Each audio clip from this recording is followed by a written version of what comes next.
Let's see. Has the recording already started, Jamie? Yes, we are recording. Okay, great. All right. We want to get it off. All right. Good evening. Welcome. Hi, everybody. My name is Sarah Rubin. I'm the Department of Conservation's Outreach and Engagement Advisor. I will be providing some facilitation tonight. We thank you for joining us for our kickoff meeting for SB 905, Developing the Framework for Governing Agreements for Geologic Storage Reservoirs. Go ahead, next slide. The very first thing we are going to do is go over interpretation that is available. And our interpreter, Diana, is going to take us through that in Spanish. Welcome, Diana. Thank you. Buenas tardes a todos. Para toda aquella persona que está con nosotros y desea escuchar la presentación en español, estas son las instrucciones. Para cambiar la configuración del idioma, active el botón de interpretación en la parte inferior de Zoom y seleccione el idioma que desee. Número 1. En los controles de la reunión o el seminario web, haga clic en interpretación. Esto se puede hacer al localizarlo en la parte de abajo. 2. Haga clic en el idioma que desee escuchar para esta reunión. Vas a poder ver la opción de inglés y español. Para escuchar solo el idioma interpretado, haga clic en silenciar audio. En inglés, original mute, or mute original audio. Gracias. Thank you, Sarah. Thank you, Diana. So glad you're with us. We have Diana and Aldo providing interpretation this evening, which we are very grateful for. For those who prefer or it's easier to join by phone, we do have a Spanish language phone line that was in our meeting notice. And then what you're going to see any moment now at the bottom of your screen is a little world symbol that says interpretation. And we encourage you to click on that and choose the language of your choice. Okay, next slide. Otherwise, you might see 3 dots to find the little interpretation world signal. Okay, so now I'm going to go ahead and go over our agenda. So we're in the middle of our welcome. For those of you who've come in the last minute or so, my name is Sarah Rubin. I'm with the Department of Conservation. In just a moment, I will be handing over our virtual microphone to LaQuinn Nguyen from the Natural Resources Agency. Then I will actually be going over ideas we have about engagement related to the pore space legal framework. And then I will be sharing that item with Doris Price Levine, who is supporting us in our engagement effort. And then my colleague Lisa Halko from the Department of Conservation is going to give us a review of the pore space framework legal mandates. Then we're going to go into open Q&A and public comment. We naturally are excited to hear from you all, and we will give instructions related to the Q&A and public comment when we get there. Next slide. Uh-oh. Yeah, I was worried. I'm not. So let's take a little pause. The interpretation is not working. So we need to get that set before we go any further. And the other thing that I failed to mention is we do have closed captioning tonight. So you are welcome. Oh, there it goes. Okay. So you are welcome to click the little CC button if you would like to have closed captions. All right, so everyone should see the little interpretation world button at the bottom of your screen, or look for 3 dots to click on it, and then you can click the language of your choice. All righty, so we're ready. LaQuinn, I'm going to hand it over to you. Thank you, Sarah. Good evening, everybody. My name is LaQuinn Nguyen. I'm Deputy Secretary for Energy at the California Natural Resources Agency. Thank you again for making time to join us today. To start, I'm just going to provide some brief context for why we're having this meeting and how what we're doing supports California's climate goals. We've all experienced the impacts of climate change, extreme weather events such as heat, drought, floods, wildfires. And so to address climate change, we really need to focus on reducing emissions of carbon dioxide and other greenhouse gases. These emissions come from sources such as transportation, power plants, and industrial processes. But we don't just need to reduce these emissions, we also need to make sure that the amount of carbon dioxide that we're producing is less than or equal to the amount of carbon dioxide that's being removed or that is being stored. So this is also referred to as carbon neutrality. And in California, we have a goal of achieving carbon neutrality by 2045. And so last year, the California Air Resources Board, they released their 2022 scoping plan, which is a roadmap for achieving carbon neutrality and reducing other greenhouse gas emissions. And what that scoping plan shows is that we really need to move quickly to address climate change. And so the scoping plan considers and identifies a variety of technologies and strategies that we will need to use to do this. Carbon removal is one of those key strategies, and the 2022 scoping plan sets carbon removal capture targets of 20 million metric tons of carbon dioxide equivalent by 2030 and 100 million metric tons of carbon dioxide equivalent by 2045. So we are embracing both nature-based solutions and mechanical solutions for carbon removal. Nature-based solutions include land management activities such as forests, open space, and ag land conservation, and they prioritize restoration and enhancement of our natural ecosystem.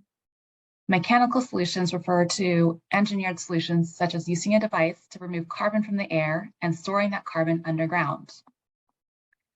So we will need both nature-based solutions and mechanical solutions to achieve our carbon neutrality goal. And last year, Senate Bill 905 established a regulatory framework for carbon removal and carbon capture utilization and sequestration. It assigns tasks to certain agencies to support this regulatory framework. And one of the tasks assigned to my agency is to develop governing agreements for geologic storage reservoirs. And so today's meeting is really the kickoff meeting for that specific task. So I hope that you'll enjoy our meeting today. You'll hear more about what we're trying to do. And thank you again for being here. And I look forward to engaging with you all throughout the process. Back to you. Thank you. Perfect. Thank you, LaQuinn. Okay, next slide. All right, so I am going to talk to you a little bit about, or maybe a lot about, our proposed engagement approach. It's a big focus of tonight's meeting. Next slide. So what I'm going to start with is the really big picture timeline that we're looking at for this pore space legal framework. So the timeline runs through June 2024. What we're mostly focused on tonight is what I've got in the tan box, and that's what we're looking at doing this fall to engage folks. Then in December 2023, a draft framework will be circulated to the public, and that's when public comment begins on this official initial draft framework. We'll do an online public hearing February 29th, 2024. Public comment will close in March 2024, and then the framework will be published in June 2024. So that's big picture. And now I'm going to talk more specifically about what we're thinking for the fall. Next slide. And these are our ideas for this engagement series now, and we're going to be looking for feedback from you on it.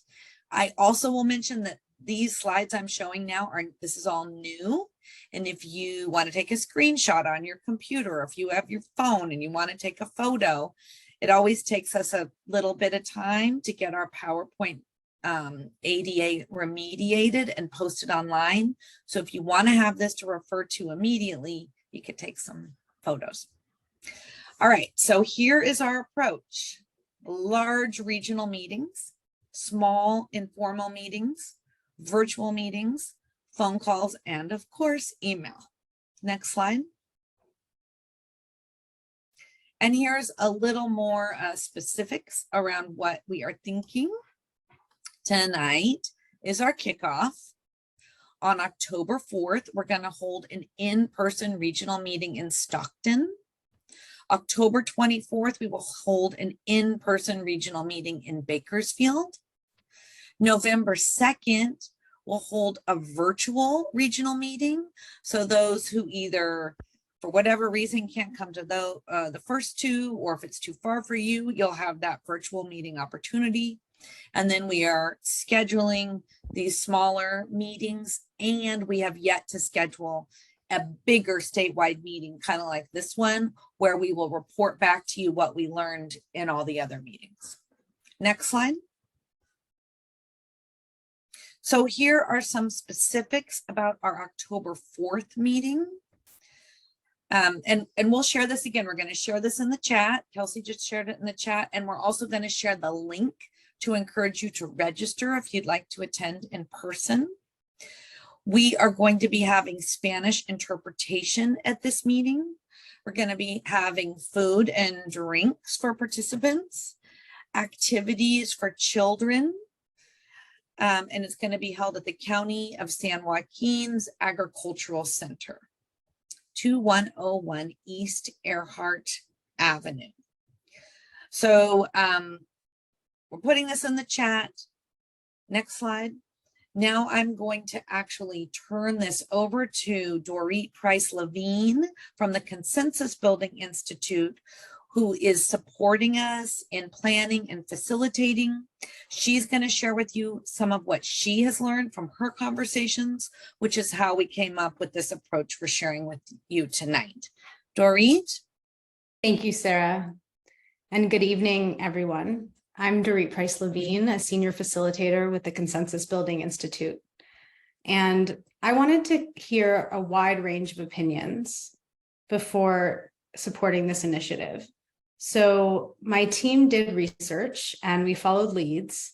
And of course, I'm sure that I missed some of you. However, from my initial conversations, I'd like to give you a sense of what I heard at a very high level. So some of you discussed the importance of knowing where the plume would go after injection and being sure that we would be able to monitor it, to know that it is in fact going where anticipated, and that in cases where it may deviate, that people could be ensured that whoever property was being affected would be added to an agreement. Some were concerned about regulatory slowdowns and getting this initiative off the ground, but even more so, potential future slowdowns due to possible future litigation. Many want to see carbon removal efforts get off the ground and don't want them to get held up in costly litigation if T's aren't crossed and I's aren't dotted here at the outset. Some were excited about the opportunity for the region, excited about the growth that could come from this new technology, including for community members who might benefit from investment that would come from this growth in fortifying the levees, for example, and protecting the community from sea level rise. Some wanted to make sure that community members would in fact be benefited and not burdened by this new technology and by any risk that it might pose to community health and safety. Some noted that communities in this area have already been disproportionately impacted by pollution from oil and gas industries. Some emphasized the importance of everyone getting a fair deal, and some shared some frustration that there were many who had already signed on to deals that they felt in retrospect maybe had been unfair because some didn't know enough. And these folks expressed concerns that it might be tough to ensure that everyone is compensated fairly as people are coming to this from different entry points in terms of knowledge, the power to negotiate, and awareness of all the factors in play. Some mentioned concerns about future liability. Were something unforeseen to go wrong? Who would be made to pay? Would it be the landowners, the state, those engaged in the projects? And who would ensure that there would be enough money to cover any potential harm? Some were concerned that good science was being disregarded and replaced with accusations of undue bias and that this was unfounded. Those people expressed that it was true that some research had been funded by proponents of the initiative, but that this did not discount the rigor of the research or the many years that this technology has been used previously for other purposes. Some expressed enthusiasm around the importance of this technology as one of the many tools in the fight against climate change and in the effort to reduce greenhouse gases. Some shared that just because a tool exists doesn't mean it should be used, and that only tools that are effective at achieving desired goals should be used, and that they were not convinced that this technology had been sufficiently proven to achieve that goal. Some shared excitement for certain projects being used as pilots as part of this initiative, and then seeing how they serve to promote development and growth while taking into consideration the needs of the community. So I'll stop there. And again, those are just some high-level anecdotes, and there is, of course, much more. If you were interested in having a conversation with me because you're concerned that perhaps your perspective was not captured here, please feel free to send me a note directly, and I'll be happy to speak with you or make sure that someone else from our team does. Thank you. Thank you, Dorit. Thank you so much. So you're going to see the contact information for Dorit and me, and then it's being sent in the chat. The other thing we've dropped into the chat that I want to make sure everyone has noted is if you aren't on our listserv around this issue already, we highly encourage you to join. Next slide.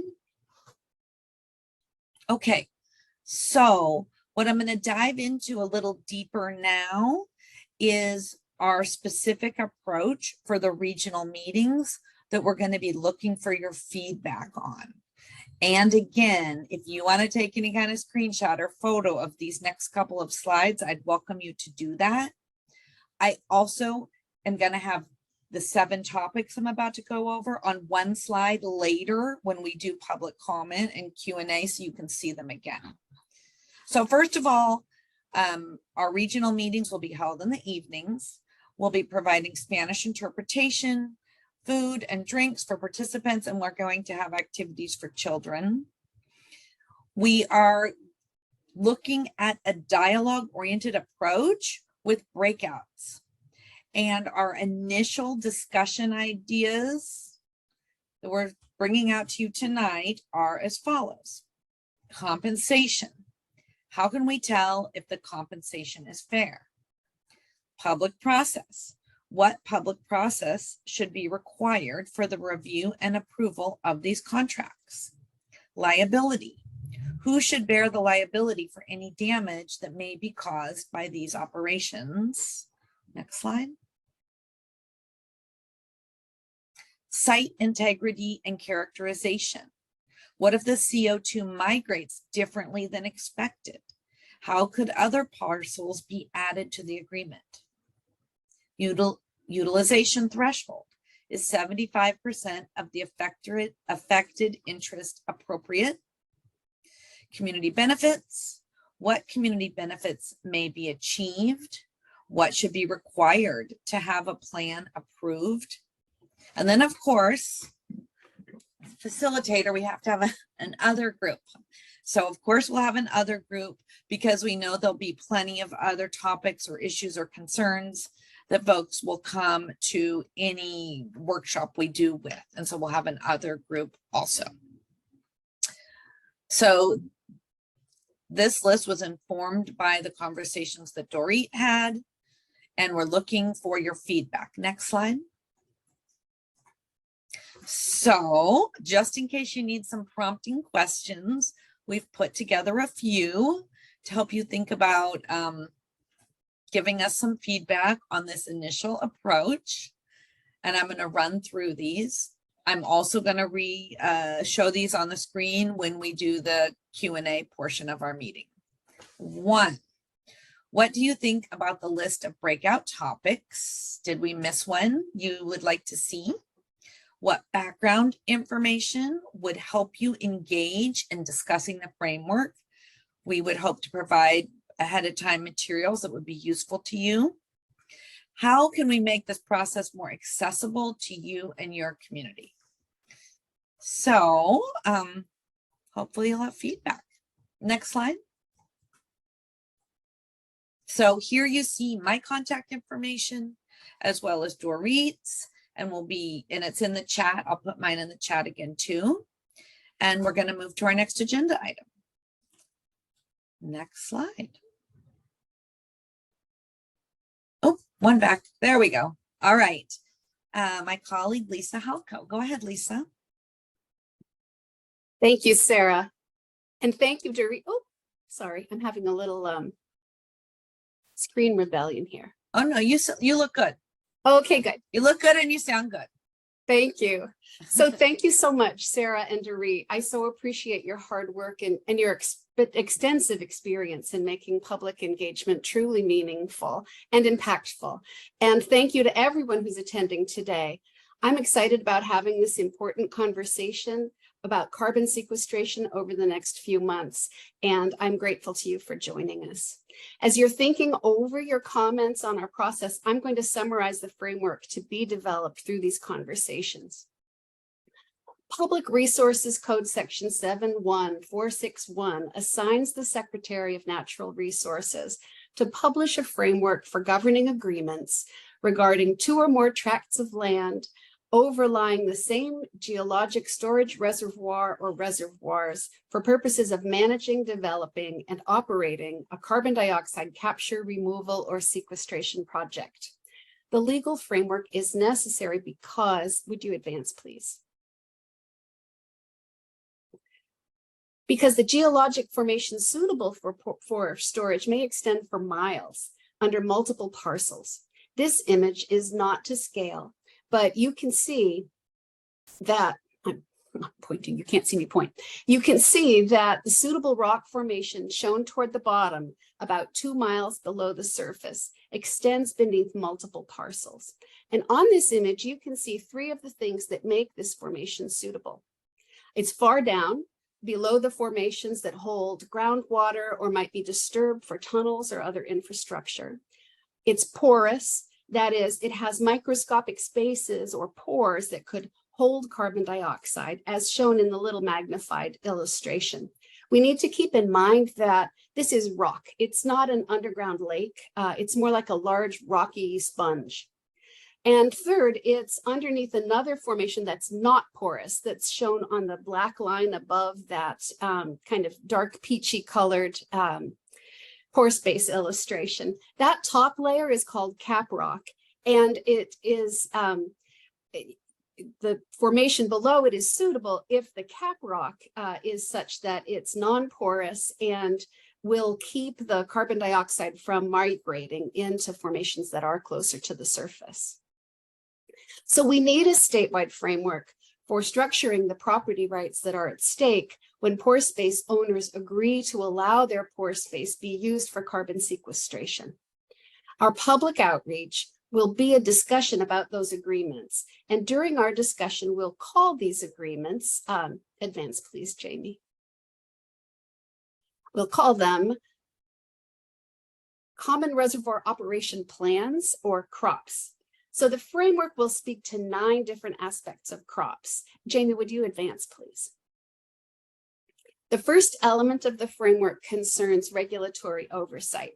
What state agency will receive, revise, and approve or deny CROPS, including authorization or delegation? Next slide. Then the next group, elements 2 through 5, relate to pore space use and ownership. The framework must require agreement from 75% of the total interests affected by the crop. It must recommend fair compensation for landowners. It must require a good faith offer of compensation, and it must recommend a standard for surface access for post-injection monitoring. So that means we'll need to identify the interest at stake. We'll need to figure out how to quantify 75% of them, understand how to value those interests, and remain cognizant that some surface access will be required to make sure the sequestration operations are safe and effective. We'll also discuss options for adding more pore space owners to the crop if the plume of gas migrates differently from what was expected. Next slide, please, Jamie. This next group of 3 elements are about financial responsibility for sequestration activities. For element 6, the framework will recommend how to allocate responsibility for the operation, including any damage that those activities might cause. The legislature here particularly asks what liability should fall to a landowner who has sold or leased all rights to the pore space. Element 7 relates to instruments to secure the operator's financial ability to meet their liabilities. And for element 8, the legislature uses the term royalties by analogy to the ongoing payments that mineral rights owners receive from operators who access or sell their extractable minerals. Another way to think of this might be as the purchase of an easement or the payment of rent, because there's nothing being extracted from the pore space. That's the whole point. We're putting things in. Either way, the allocation of those payments is a subject for the framework's recommendation. Next slide, please, Jamie. The final element is a catch-all for other provisions we may need to add. We will be very interested to hear what legal obstacles operators might anticipate, what rights folks think are very important to protect. Another question is whether any other legal terms need to be defined to include or exclude pore space or the CO2 sequestered in it. Some examples of terms to consider: hazardous waste, subsurface trespass, pore space. There are any number of terms that we might discover through this process are necessary to be defined to include or exclude pore space. Next slide, please.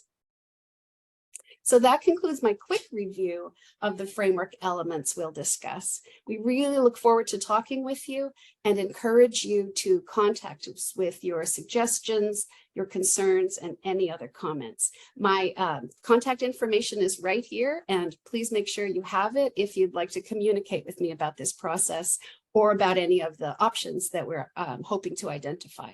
Thank you. Thanks, Lisa. Really appreciate you. Okay, so now comes our favorite part, getting to hear from you. Next slide. So here's how Q&A or public comment will work. If you're joining by Zoom, if you just want to use the raise your hand function. If you are joining by phone through our Zoom, which would be like the English phone line, you would push star, and there's a few of you on by phone. You would push *9 to raise your hand to let us know you'd like to speak. If you are on our Spanish language 800 telephone line, you would push *1 to let us know that you want to speak.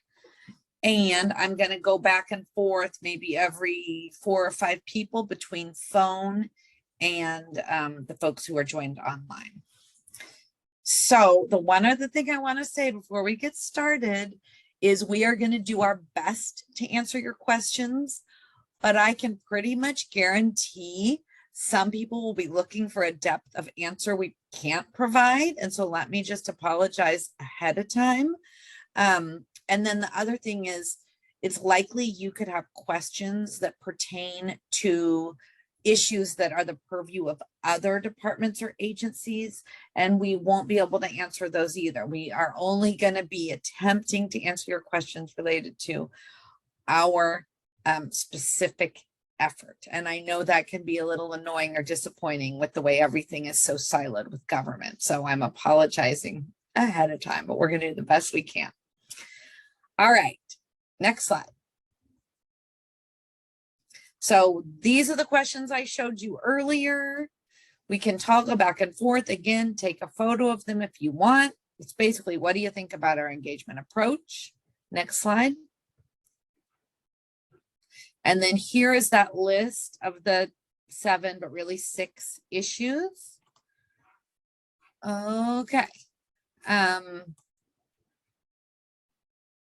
Let's see. I've got no one with a raised hand. Does anyone want to say anything or ask anything? Oh, here we are, 4 people. Okay, I was in the wrong area. Sorry. Wait 1 sec. Okay, Olivia.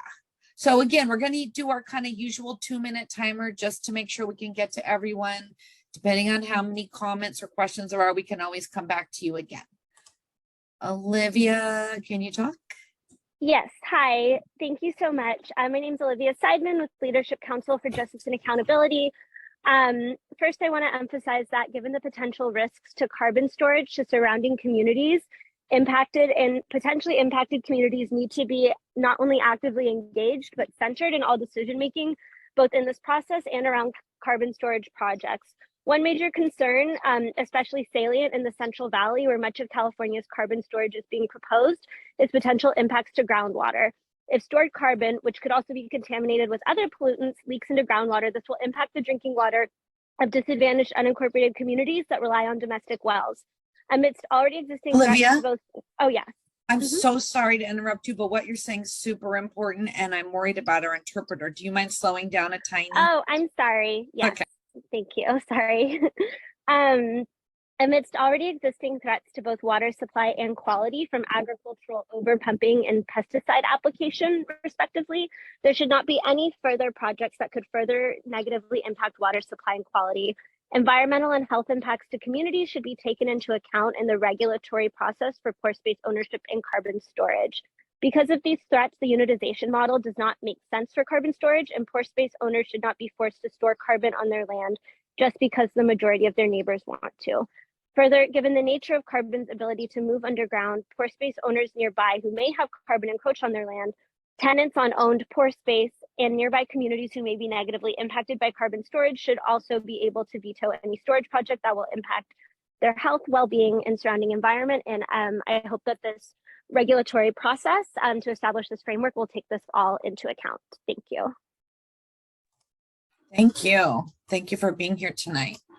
Virgil, you are up.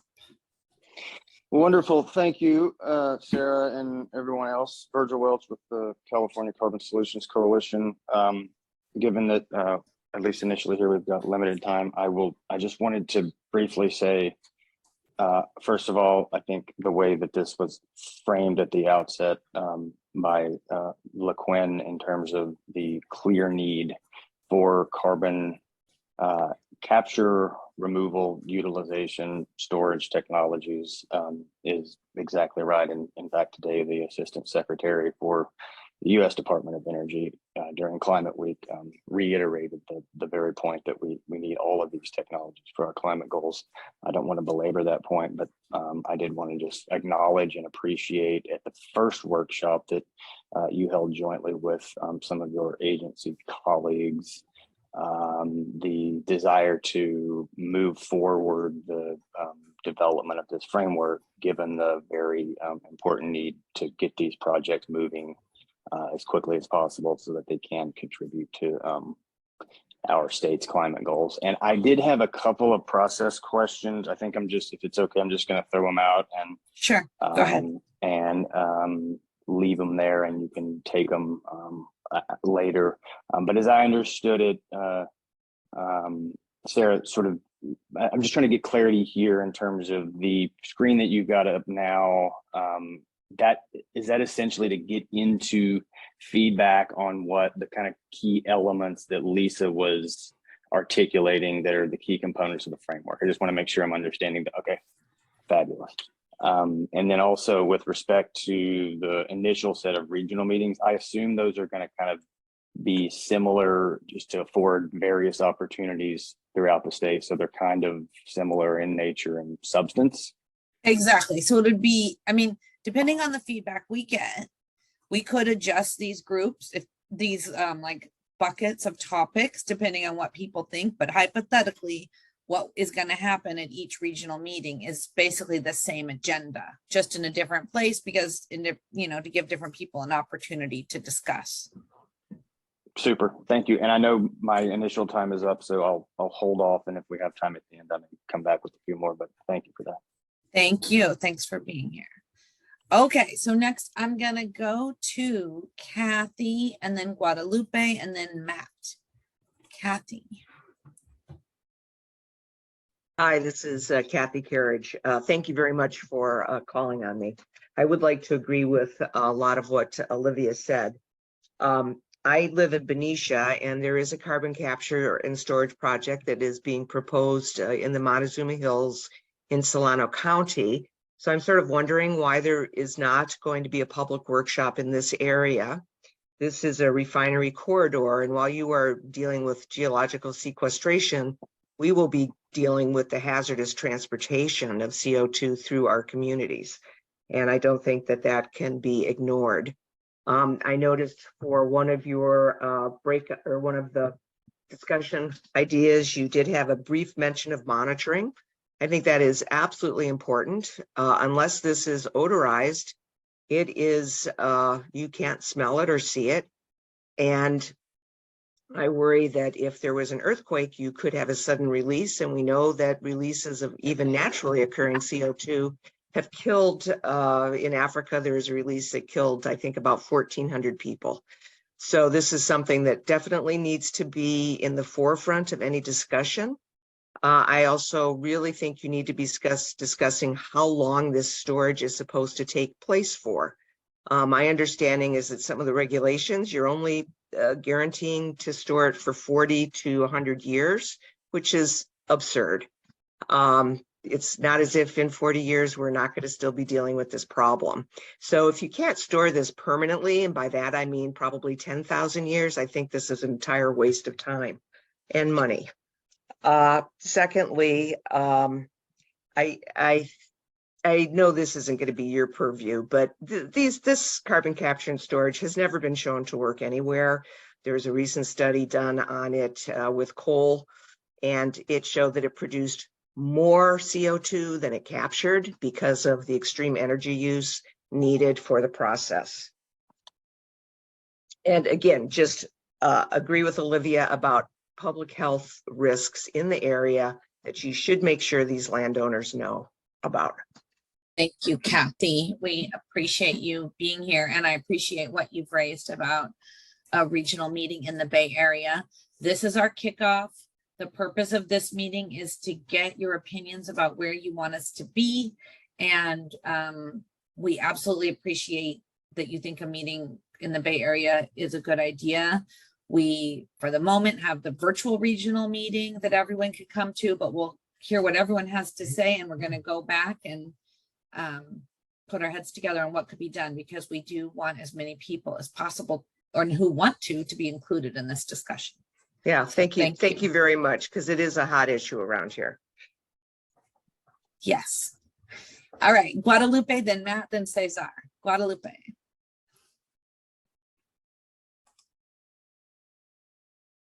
Hi, good evening, everyone. My name is Guadalupe Villalta Ceja, and I'm a certified law student at the Environmental Law and Justice Clinic at Golden Gate University School of Law. Based on a review of presentations on the proposed framework of lease agreements to promote carbon capture and storage rulemaking and projects, agencies have not proposed surface land restrictions to avoid the risk of leakage of carbon dioxide through pathways that reach the subsurface where carbon dioxide is to be stored. However, other states have considered and implemented such surface land usage restrictions into their own existing lease agreements. It's extremely important that California agencies consider incorporating similar surface land use restrictions, given the lands that are targeted for carbon capture and storage projects. And I hope that this is brought up in conversations regarding the frameworks of these leases. Thank you. Thank you. Okay, Matt, your turn. Yeah, thanks. Good evening. Matt Holmes, Valley Improvement Project. I'm a member of California's AB 32 Environmental Justice Advisory Committee. I've been dealing with this carbon capture and storage and even, utilization of direct air capture story for the last couple of years. I really wish I hadn't had to do that, but I've learned a lot. And I think I want to address the framework of need and utility. A lot of people keep pointing back to IPCC and that this, we have to do this if we're going to address, meeting our goals sustainably below 2 degrees centigrade. That's absolutely, that's in question, but in the narrowest frameworks is it necessary for issues like for industrial processes like glass, steel, and cement manufacture. That was the justification. And here in California, we don't see any applications for storage, pore space utilization for those applications. We're seeing them be used to underwrite biomass, traditional oil and gas. This is a lifeline to an industry that's already timed out. So I think, that flies right in the face of a commenter we just heard earlier, talking about how we need to meet California's climate goals. Yes, Goals thank are you. great. Goals are cute. Goals are not law. And it's against the law to already overburdened communities. This will absolutely bring additional industrial practices and risk to communities that California left behind a long time ago. Government codes law, California climate goals are pretend. These goals are predicated on obscuring and deleting the benefits of investing in people and places, natural and working lands. It's amazing how much credence has been given to something nobody's done and how much we have to fight and prove that. Paying for people and places be invested in and restored. I just wish we had half the credulity of this unproven technology. Thank you. Thanks for being here, Matt. Next, I'm going to go to Cesar, and then I'm going to check on the phone line. Hi, thank you. I have a few questions regarding some of the things that I saw on the slides. One of them being plume reporting to agencies and community, how monitoring is going to be done, if that's going to be continuous or intermittent, and how that's going to be communicated to interagency, collaboration, and how community members are going to be notified of that. If under plan approval, community notification for these types of migrations or plumes can be, added, and hopefully it never happens, but due to my experience with a lot of the oil and gas companies that want to dip their toes into carbon capture, and how they have run things and cut corners and allowed things to leak and really put not only the public but their workers in danger. Can building in infrastructure for safe evacuation for community and workers be part of the plan, as well as transparency from where the carbon came from? I think this can help protect site integrity, making sure no materials that are protected by some kind of law that allows them to stay mysterious, will allow something underground that we don't know the source of. And also the question of what happens if a landowner refuses to join the agreement after the plume has been detected on their land.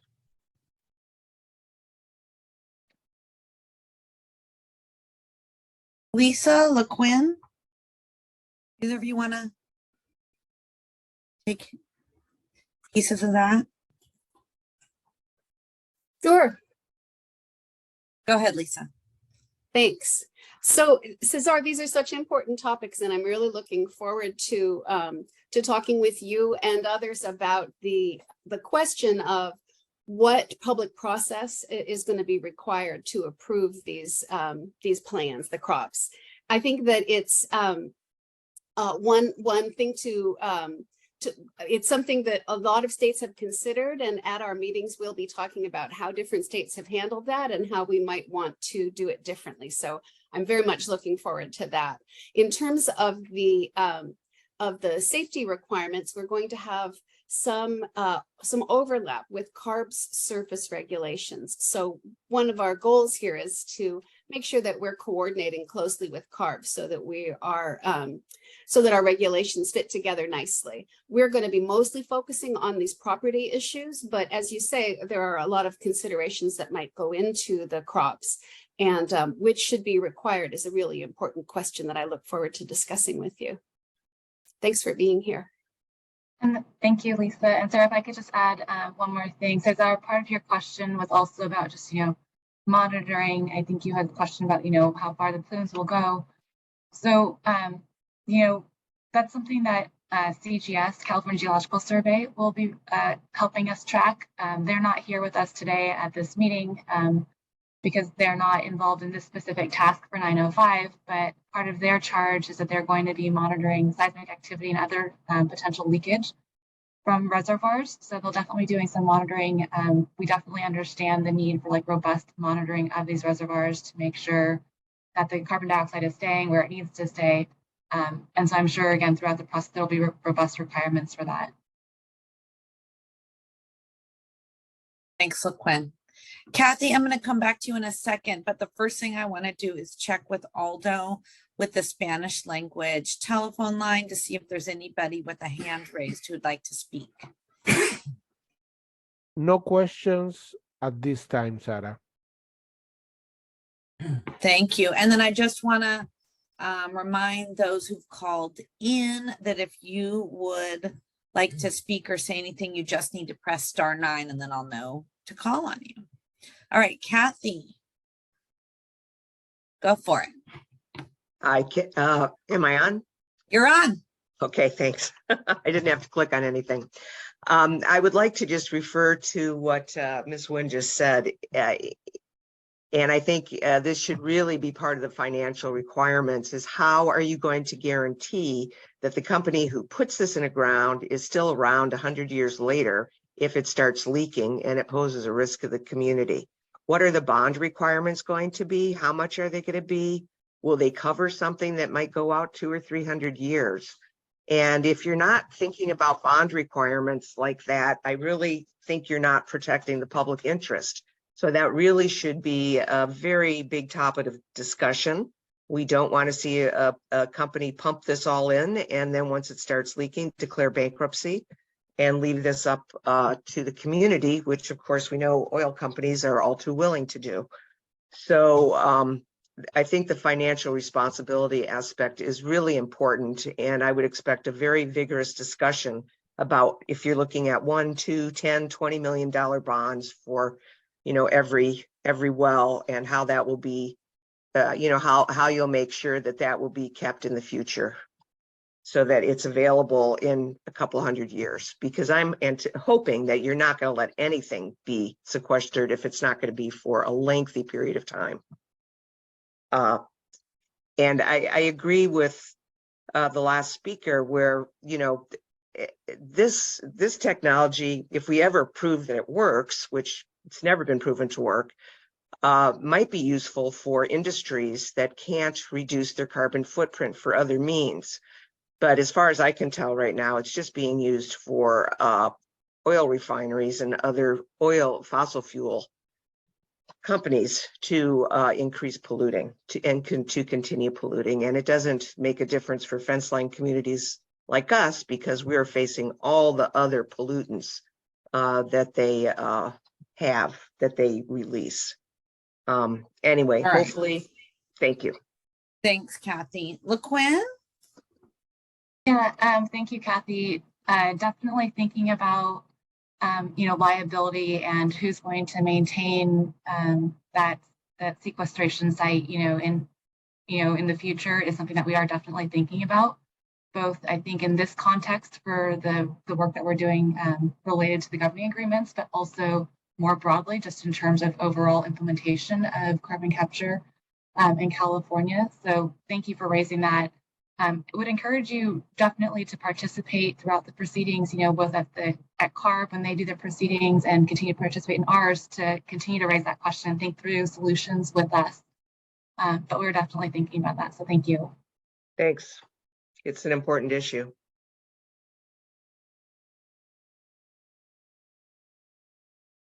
Okay, I'm seeing 2 more hands.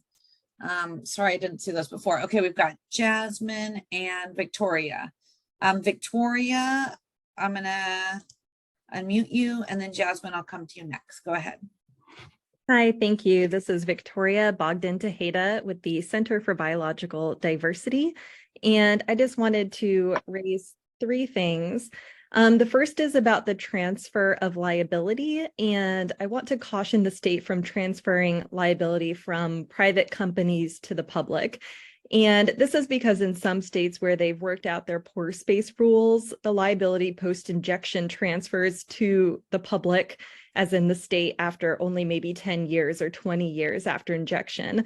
And with federal regulations, the liability is at most 50 years.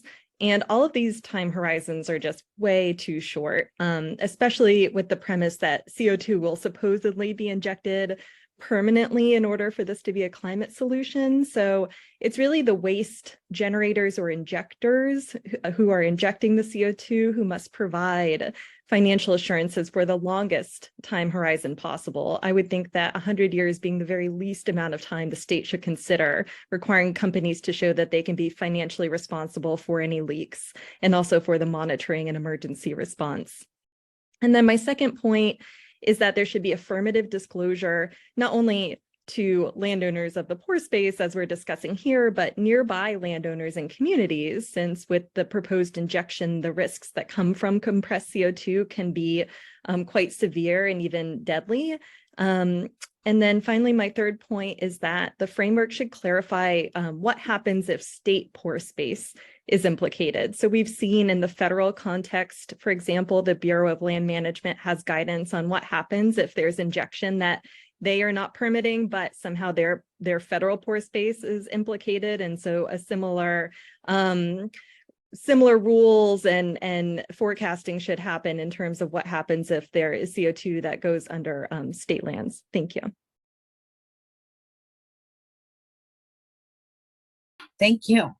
All right, Jasmine, you are up.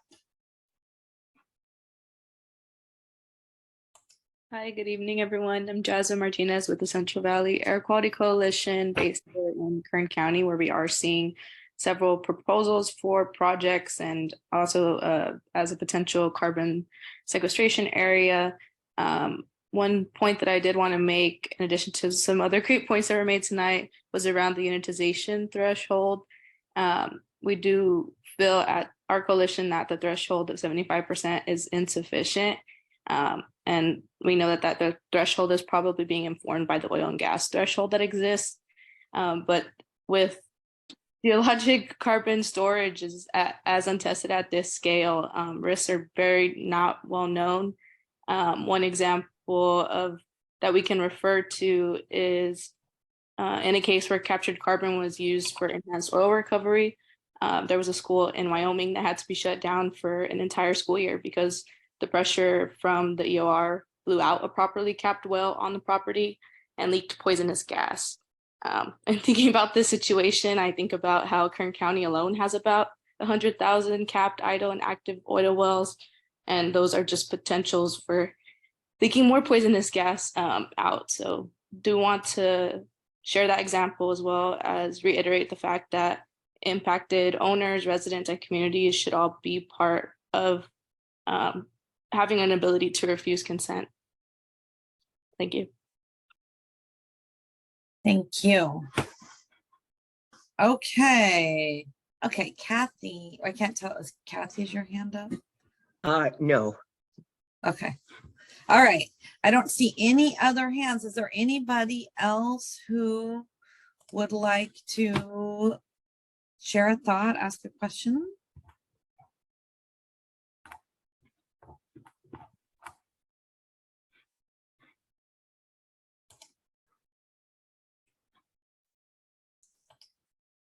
Hi, can you hear me?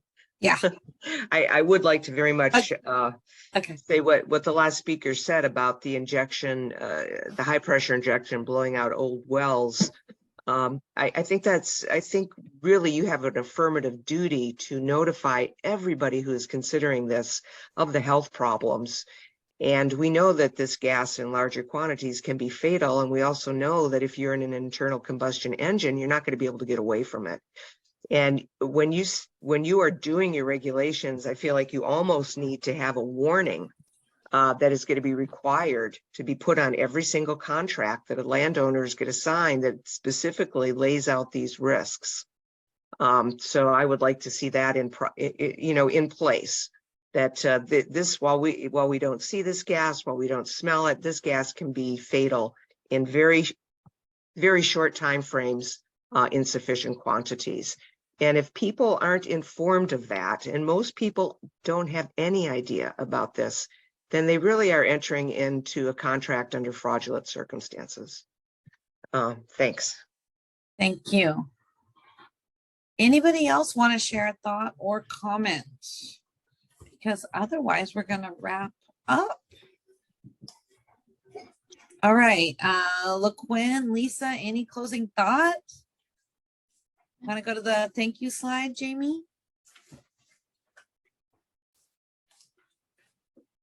Maybe I'll just tell everybody, thank you so much. Appreciate all of your comments. Definitely, a lot of things that I heard, they are things that we're thinking about, definitely public engagement, outreach, just transparency and awareness in our process is very important. So appreciate you being here. Appreciate everybody who's helping to spread the information about the work that we're doing and trying to invite others to participate as well. That's always really welcome. And I hope we continue to see you at our next meetings. Thank you. Thank you. Appreciate everyone being here tonight. Good night. Good night.